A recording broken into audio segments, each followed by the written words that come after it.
The old man heard a knock at the door, but it was 2:30 in the morning, and a heavy rainstorm was pouring outside. He didn't want to open the door, but the knocking just wouldn't stop, so he cracked it open just enough to peek through. Standing outside was a girl completely soaked. Seeing her shivering from the cold, he let her in.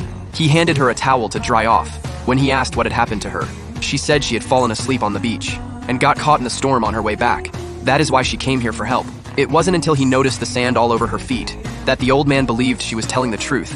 Then the girl headed toward the bathroom, but she found that the lock inside was broken.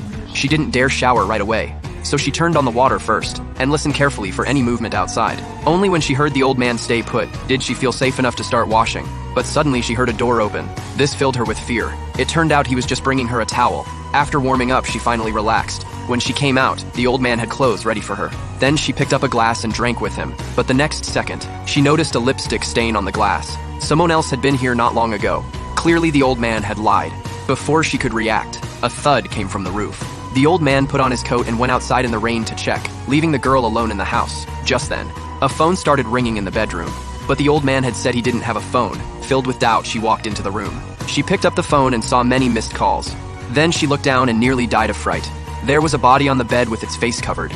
She gathered her courage and pulled back the cover. It was a young, beautiful girl. Judging by the body, she hadn't been dead long. The girl was frozen in terror.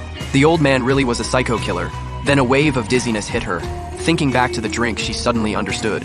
She had fallen into his trap. She had to escape before he found out. Fighting her fear, she moved toward the door.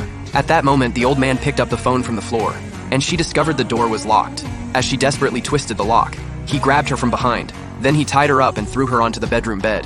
The previous body had been moved out. It turned out he had just killed that woman when the girl knocked on his door for help, so he only now had time to deal with the corpse. While the old man was disposing of the body, the girl found a key in her bag. She cut through the tape and tried to open the window to escape, but at that critical moment, her hands lost all strength. Then the weakness spread rapidly through her entire body. As she collapsed to the floor, the old man walked in holding a lamp. It turned out the drink wasn't spiked with a sedative. It was a deadly poison. At first, it only causes dizziness and nausea. Minutes later, the victim's muscles go limp. And finally, they suffocate, unable to move at all. The girl was the old man's 8th victim.